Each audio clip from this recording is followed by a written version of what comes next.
Beloved, I am Zadkiel, and I come to you as a soft blade of violet light and a warm, steady presence that remembers the art of transformation. Hear me not as one who arrives to perform a miracle for you but as a companion who helps you remember the alchemy that already lives within your breath.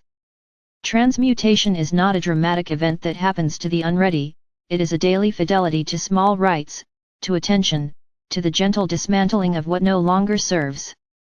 The violet flame I bring is a frequency and a practice, a living punctuation that can turn tightness into space, contraction into clarity, regret into lesson, and old energetic patterns into a new architecture of being.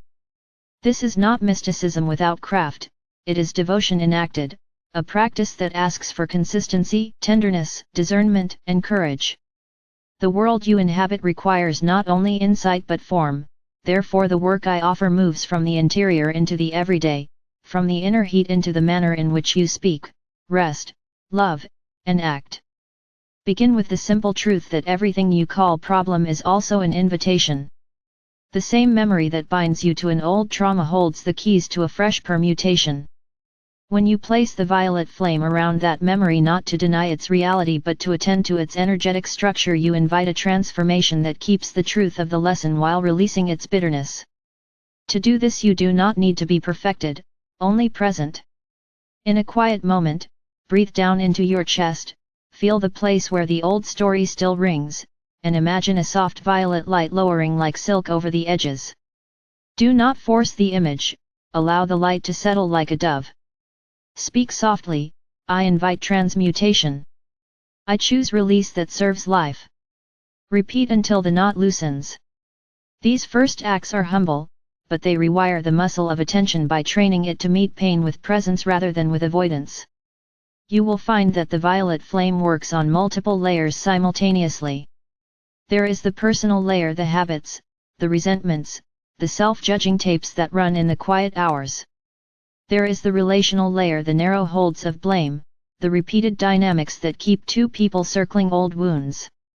There is the communal layer, the inherited charges that pass through families, neighborhoods, workplaces, and cultures. The flame is not a shortcut that erases accountability, it is a catalyst for insight, responsibility, and repair. When you bring violet light to an argument you had last week, you do not erase your experience. You examine the energetic pattern that produced the argument, seek where each person's fear took hold, and offer a new container for conversation. In that context, forgiveness becomes not forgetting but restructuring. You reframe history so that it informs compassion rather than enabling re-injury. Practicality matters. Transmutation in daily life requires containers, times, and places that hold the work so it does not become an amorphous spiritual hobby. Choose a small ritual you can keep, 5 to 15 minutes each morning, or a short practice at twilight. Begin with breath. Breathe in violet. Let the inhale gather what is scattered, let the exhale color the matter into release. Speak a short decree or affirmation that carries your intention. You might say, with deep feeling, I release now what no longer serves my highest expression, or, I let the violet fire transmute this pattern into clarity. The power is not in the phrasing itself but in the decision repeated over time. Repeat the practice even when the results seem subtle. The subtle accumulates into structure. A flicker of relief today becomes a new neural pathway tomorrow. Over weeks and months your field rearranges to support steadier emotion, clearer choices, and a lighter presence. There will be resistance. The old energies are sticky because they served a purpose once: protection, identification, survival. They are not evil, they are simply outdated protocols. Treat them with compassion and discipline. When you notice inner voices that say, "This is all nonsense," listen to them, for they are often the guardians of caution. Speak back with curiosity rather than contempt, "Thank you for protecting me. I hear you. I will do this work gently." The relational dynamic between your comfort and your expansion needs both firmness and gentleness. When you angrily try to burn everything away, you fracture yourself. When you politely ignore what aches, you exile growth. The violet flame asks for an alchemy of firmness wrapped in mercy. Use imagination as a practical technology. The mind is a harvester of forms. When you reconfigure its images, you reorchestrate its tendencies. Visualize the violet flame as a rosette of light that can be directed with intention. See it like a stream that flows through the rooms of your life, over your desk, under your bed, through your kitchen, across your relationships. Picture it gently loosening the tacky residue of old arguments, unclogging the dense places where shame accumulated, softening the husk around tender longings. Do not overcomplicate the image. Simplicity often accelerates integration. Your imagination is not fantasy when disciplined by consistency, it is laboratory. Sound carries form. Use voice and tone as attendants to transmutation. A soft hum in the heart, a repeated syllable, a small chant, these create measurable shifts in your field. You do not need to sing loudly, you need to resonate with intention. When the chest feels tight, hum a long vowel and let the vibration pass through your sternum and into the belly. Feel the internal recalibration. This is ancient work. Vibration rearranges matter.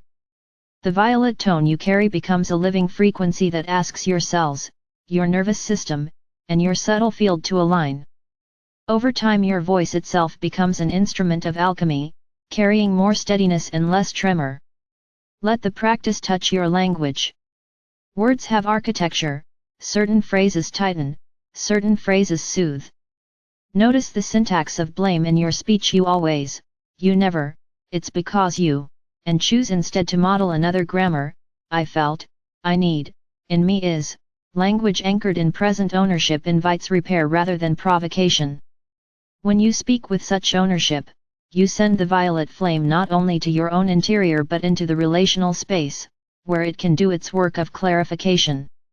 Speaking becomes a transmutative act. Your conversations, then, become laboratories of the new pattern. Boundaries are not the enemy of compassion, they are the scaffolding that allows compassion to exist without erosion. The violet flame respects both surrender and limit. Where you have been porous, where energies bleed away because you have not said no, the flame supports you to erect gentle limits. Do this by quiet inner decree and simple outer action. A boundary may be as small as, I will not engage in conversation after 9 p.m. about topics that leave me depleted, or I will pause before answering when my body tightens. The flame does not enforce harshness, it helps you align softness with structure. Practice again, let the flame teach your nervous system how to hold presence without collapse. There is also the tender work of shadow service.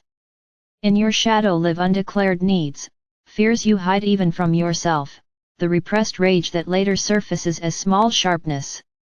The violet flame asks you to approach your shadow with curiosity, not with theatrical bravado. Invite the shadow to speak. Let it tell its story without interruption.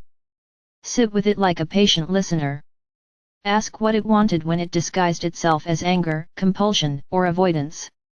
Often the shadow has a noble purpose to protect, to hold, to remind, and when acknowledged, it can be reframed into competence. This is the mystery: to transmute you do not annihilate, you integrate. The violet light is not a broom that sweeps away parts of you, it is a gentle chemist that rearranges the elements into a more useful alloy. Use rituals of release for deep transitions. When a relationship ends, or a phase closes, or a dream dissolves, create a small ceremony. Write a letter to what you are releasing and read it aloud into the flame, or burn it safely and with intention. Walk a small path with a symbol in your hand, or take a bath with intention of letting go. These acts honor endings and provide the nervous system with form.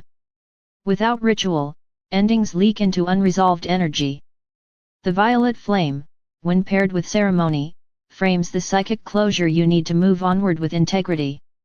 Be mindful of the temptation to weaponize the flame to wish for change in another without their consent, or to attempt spiritual bypass by invoking light to avoid repair work. True transmutation honors autonomy. You may send violet light as blessing to another, but do so without coercive expectation. I offer this light with permission and in trust.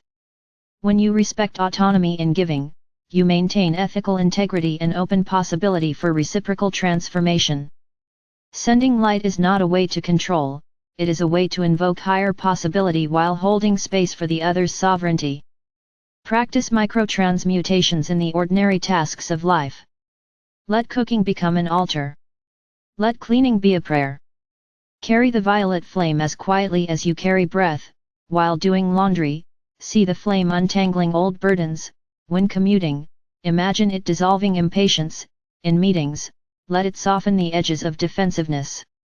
These small acts, repeated, change the drift of your day. The accumulation of small transmutations becomes a culture-altering habit. You will be surprised how a kitchen becomes a cathedral when intention moves through mundane acts with fidelity. Cultivate community of practice. Find others who are committed to honest work, who will mirror your shadow without weaponizing it, who will celebrate your triumphs without envy. In group practice, the violet flame amplifies. When hearts align, the frequency deepens and the work quickens. Yet also remember discretion, not every group is wise, and not every voice should be given space to direct your soul. Choose companions who model both humility and rigor, who ask questions and hold accountability. In the presence of such people, your transformation accelerates without ego inflation. Let me speak to patience. Transmutation is not a race. There will be seasons of sudden clarity and seasons of grittier, slower shift. Celebrate both. When breakthrough arrives, allow it to be integrated. When days feel small, let your practice continue even if the effects seem trivial. The cumulative force of consistent attention is far more powerful than a series of dramatic but sporadic rituals. The violet flame is steady like a lighthouse, not a fireworks display.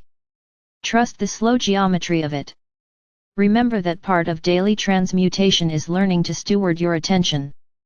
You live in times of constant stimulus and loudness. Practice protecting your attention as you would protect a fragile sapling. Let only necessary input in. Let the rest be sifted out. The violet flame helps you regain prioritization by clarifying what truly matters versus what merely demands noise. This discernment becomes a practice of liberation. Your day is reclaimed from scattering and invested into what yields deeper fruit. Finally, know that the real work is humble. It is to show up in the small moments with presence and intention. To choose to transform grudges into lessons, to tend fear into curiosity, to turn shame into reclamation, to weave boundaries into tenderness. The violet flame is your midwife in this process, helping you birth a kinder architecture of being. Practice with patience, with practice that is daily and domestic, with curiosity toward your own shadow and compassion for your own stumbles. The field is ready when you are steady, and as you hold this practice, your very life becomes an instrument of transmutation. Call to me in moments of confusion, not for rescue but for steadying. Ask me to show you the precise next small step, a breath, a word, a pause. I will come not as a spectacle but as a helper, an ally in the reformation of habit into holiness. Over time you will notice that patterns loosen quicker, that relationships take on new clarity, that the weight in your chest becomes less frequent. You will move not by force but by form. The violet flame will not make you into someone else, it will help you become the truest shape of your own conscious gift. Walk gently into this practice and let the slow alchemy of devotion reshape your days. You are doing the work the world needs, not glamour but realignment, not drama but fidelity, not escape but transformation.